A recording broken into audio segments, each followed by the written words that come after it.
And welcome back to Three Scoops Podcast. I'm Kel. I'm Ron. And I'm Rob. Today we're going to be doing a triple shot hot take on the newest Spider-Man Far From Home trailer. Ron, what did you expect to see from this trailer? Okay, so going into this, I really didn't know what to expect. I mean, the last time we saw Spider-Man, he disintegrated. That was at the end of Avengers Infinity War. I really don't know where they're gonna go with this. So I'd say let's start playing the trailer and see.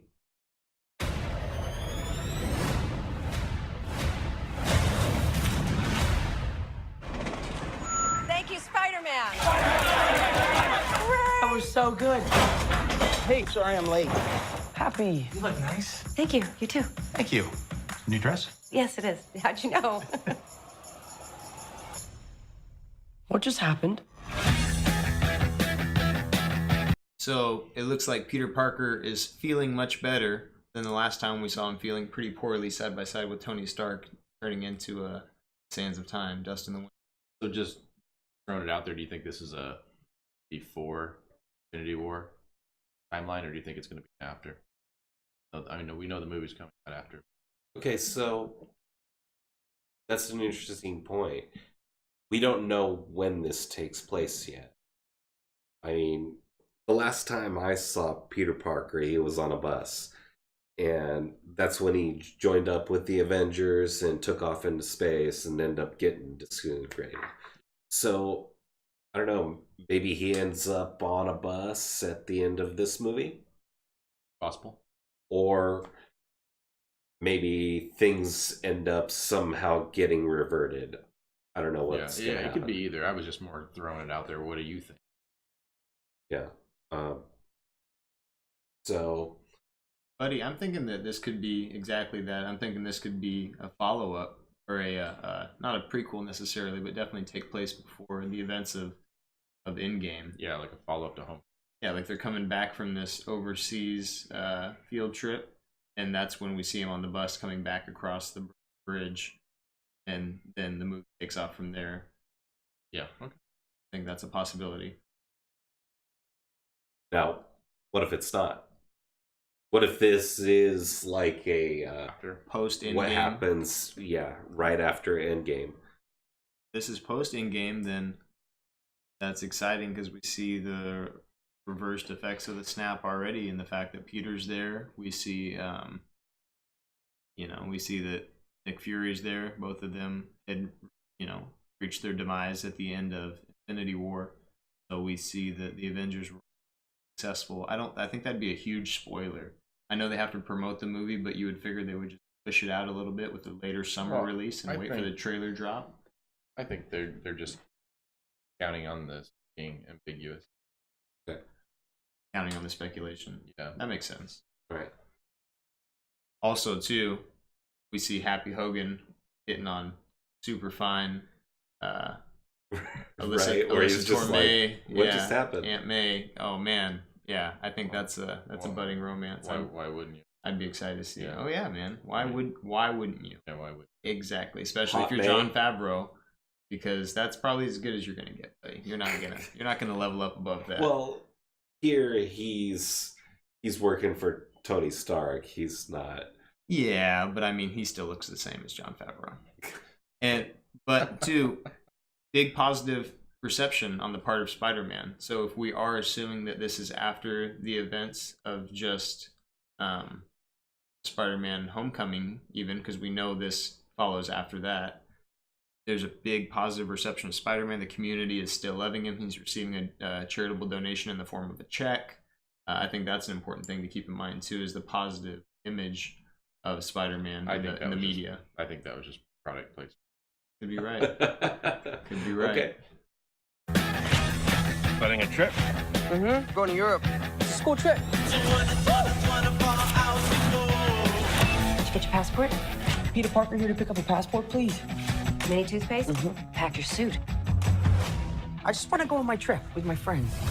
Europe doesn't really need a friendly neighborhood Spider-Man.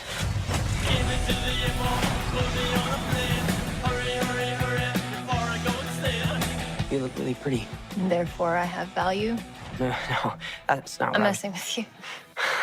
You look pretty too. I just want to spend some time with MJ. I think she really likes me, dude. That reminds me when I first fell in love. I had just finished my film copy.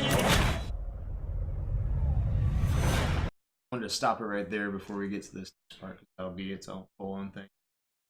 Ramones come in, the music's banging. We see some Spidey action swinging around Brooklyn. That's pretty cool. Getting ready to head off on this trip. We see him having a little bit of mild chemistry interaction on screen there with and then in the Spider-Man Homecoming, we found out that my friends call me MJ. That was kind of foreshadowing that little bit of a romance there. We see Ned. See some of these returning characters. The guy from the sandwich shop. We see a bit more of Aunt May kind of doing the checklist. She knows that he's Spider-Man now, as per the end of the last Spider-Man movie. Yeah. I think those are all things that are worth mentioning that I'm curious to see how they get fleshed out. How does Aunt May deal with the fact that Peter is Spider-Man and she knows? Now, I was a little bit confused about the MJ revelation. So, is she Mary Jane Watson? She is not Mary Jane Watson, but I think it's just kind of a nod to that relationship. I don't think they want to revisit that again. I think they're done with Mary Jane Watson, the redheaded white girl. I think they're done with the blonde Gwen Stacy kind of storylines. I think they're just trying to kind of move in a little bit of a fresher direction and having Zoe Delana. I don't know. Having old Zoe portray this kind of like semi-feminist, strong, independent woman character, like, oh, therefore I have value. No. I'm just kidding. Like, she's cool enough to kind of laugh at herself a little bit about. She knows that she's kind of that character. I think that I'm excited to see her fleshed out more as the love interest. Do you think she was kind of putting him down, saying that he was pretty too?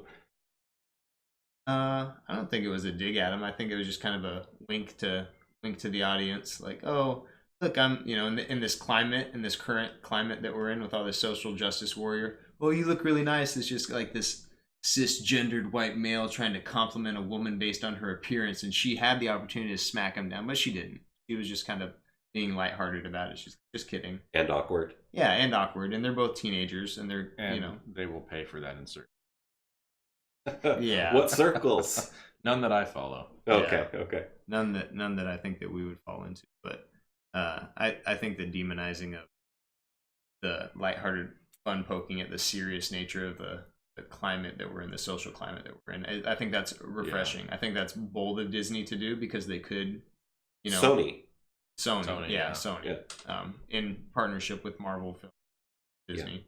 But I think that's bold of any major studio to do right now, to kind of poke that little bit of fun, and I find it refreshing. I think that's funny. Okay. Especially for comic book fans that are definitely not falling into those categories. That they're, Marvel's already noticed some of the drop in comic sales, trying to inject, probably trying to. And maybe a little bit more Thor Ragnarok kind of feel to it, where we can kind of laugh at ourselves and realize that we are a comic book movie. We're not here to make deep, dark societal revelations. Kind of where DC's seen some of their stuff fall off. Yeah, they're trying to be more lighthearted and realize, like, hey, let's not outstep our bounds here. We're a comic book. Yeah, we are here to entertain. We're here for laughs and lightheartedness. There can be emotional content. It doesn't mean it has to be totally devoid. Mm-hmm.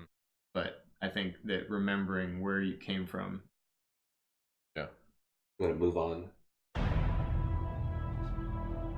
So nice to finally meet you, Spider-Man. You're Nick Fury. Put some clothes on. Let's go for a ride. Is he gonna be okay like that? Might want to turn him over so he doesn't swallow his tongue. I think Nick Fury just hijacked our summer vacation. Awesome! You got gifts, Parker, but you have a job to do. Are you going to step up or not? You're all alone. Your friends are in trouble. What are you going to do about it? Hell yeah, I'm Nick Fury, motherfucker. That is awesome. We see Nick Fury's back. He's sedating Ned, which is kind of funny because the Ramones song that played at the beginning of the video is the Ramones, I Want to Be Sedated. Yeah. And then we see face down, ass up Ned on the floor, trying not to asphyxiate on It's his own funny tongue. that you picked up on that. Yeah, I think I don't know if they did that on purpose, but I know that there's hundreds of people that have their eyes on these videos when they're making them, and I don't think that's completely by accident. It's a fun song. It's a fun, lighthearted, upbeat song, but then they literally sedate Ned following that. I think that's pretty funny. Another thing is that we're seeing Nick Fury engaged in battle. He's shooting his handgun at these monsters of different elemental origins, the fire, rock, Is the this water. something from the comics or anything, or is this something totally new? I haven't read these comics. When I so. saw the cloudy, sandy looking one, I was thinking, is this Sandman? But Sony has already done Sandman. There's like there's a rock looking guy, there's a water guy, we'll see. Yeah, there's the fire one. Right. Just what we've seen so far. So right. So actually, okay, so you know what? I'm gonna save this thought for a little bit later. Any more on this part so far? I think it's nice to have a little bit of narration in the background from Happy Hogan. You're alone. Your friends are in danger. What are you going to do? We're seeing flashes of him in the stealth suit, which I'm assuming he gets from Happy or from Nick, one or the other, over in Europe, considering we saw him leave the suit hanging up in his closet. Why is he alone? Where are the other Avengers? If this is going on pre or post Infinity War, why is Peter alone? Why is there no one coming to his aid, especially with all the revelations of all the different heroes? We know the resources of S.H.I.E.L.D. Is everyone out currently doing something else? Is no one here to help him against these elemental monsters? They make a point of including that dialogue in the video saying that he's alone. I think that's important to take into consideration. Where are the other heroes? Okay, we're going to continue on.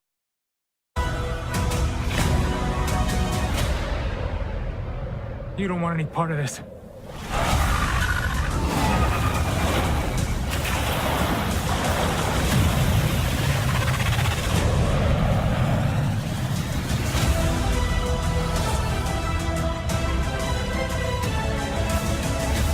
Who is that guy? He's like Iron Man and Thor rolled into one. He's no Spider-Man. What is it with you and Spider-Man? What, he looks out for the neighborhood, has a dope suit, and I really respect him.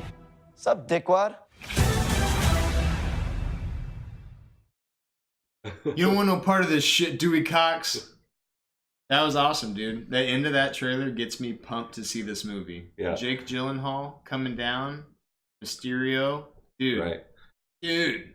Okay, so Mysterio's whole thing was illusion and misdirection.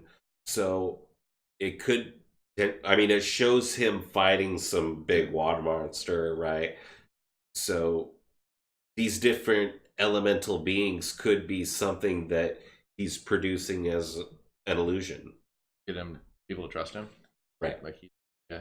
I have seen some of that speculation too in different forums where people are speculating that Mysterio did create these monsters specifically to wreak havoc and then have him come in and be a new beloved, respected superhero in an attempt to gain favor with the public or to gain some of these monetary opportunities like we saw Spider-Man receive at the beginning, where it's a charitable donation from the community or whatever the circumstances. And I think that's totally plausible because we've seen in the past Mysterio is typically a bad guy. Right. Now, being with the whole subversion of expectation and all that that's been going on lately, do you think they might change direction with him? I mean, based off of what we're seeing, that's kind of what it looks like. This is like classic Mysterio. Yeah. It could be. It could also be that they're trying to create more anti-heroes with adding Jake Gyllenhaal to that roster for maybe not just a one-off cameo as a villain and maybe introduce kind of an anti-hero or a reoccurring character. That could be big news for Sony, Marvel Productions. Jake Gyllenhaal, I'm surprised they even got him to sign on with, to be honest. He is a great actor, method actor. I mean, I can't say things about him. Favorite thespians, classically trained. He's awesome, man. Yeah. See some of his magic too. It looks reminiscent of some of Doctor Strange's. Yeah. Some of that sacred geometry, if you will, that comes along with some of those incantations stuff that we saw in Doctor Strange's shield projection, different spells. His little green platform that he's floating on, his little glider, and some of the projections he's putting up as a spell to kind of keep the water off him from that water monster blast. That's kind of reminiscent of that. So I wonder if maybe he does have some sort of actual mysticism to him and just kind of for his own ne'er-do-well means. You guys think, Bob? I don't think anything. I don't follow the comics, so I don't know anything about Mysterio. I mean, I'm excited to see it and see what's going to happen. But to me, it's not going to be a subversion of expectations because I have none about him. Okay. So just as not an outsider necessarily, but as someone who's not familiar, does this do anything for you in the way of excitement? Does this pique your interest? Definitely, yeah, because I want to see what's going to happen. Yeah, something I don't know about. And for you guys, it's probably the opposite. It's like you recognize, oh, they're bringing this guy in. Still excited. So it kind of works both ways. It piques people like me, and definitely. So you guys felt like this was a pretty good trailer. Yes. Oh yeah, I would say that they did a really good job, from the soundtrack to the subtlety to callbacks to old stuff and old characters, and then the introduction of new things. I think this is done a lot where other trailers have done very little or almost the bare minimum to promote. I will be seeing this movie. Yeah, definitely. Well, something that I've noticed that they've done with the subtitle of this movie, they plant the little Spider-Man stamp on the O for Far From Home. Last time they did it with Homecoming. Do you think they're going to continue to put home in the subtitle of the Spider-Man movies? Well, and I'm kind of wondering what they're building to, because they have used that word, that four-letter word that evokes a lot of feeling and thought. Home, Far From Home, Homecoming.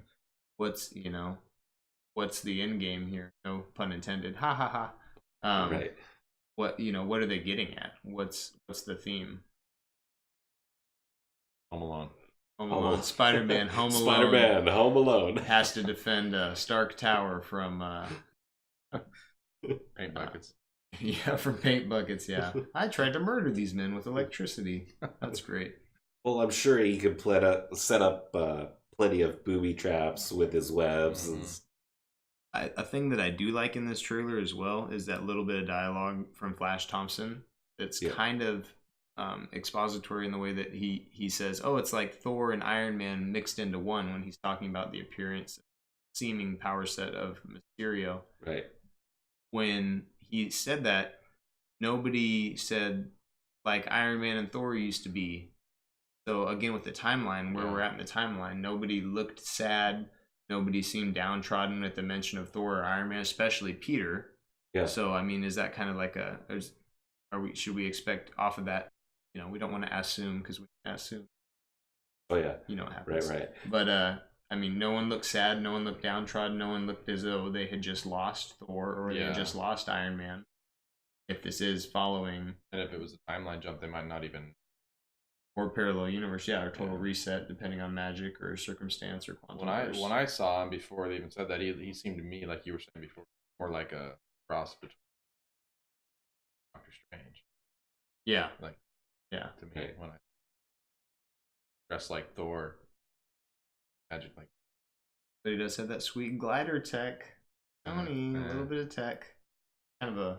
Okay, so something that I did want to bring up, is the fact that, and Sony has done this before with the Homecoming trailer,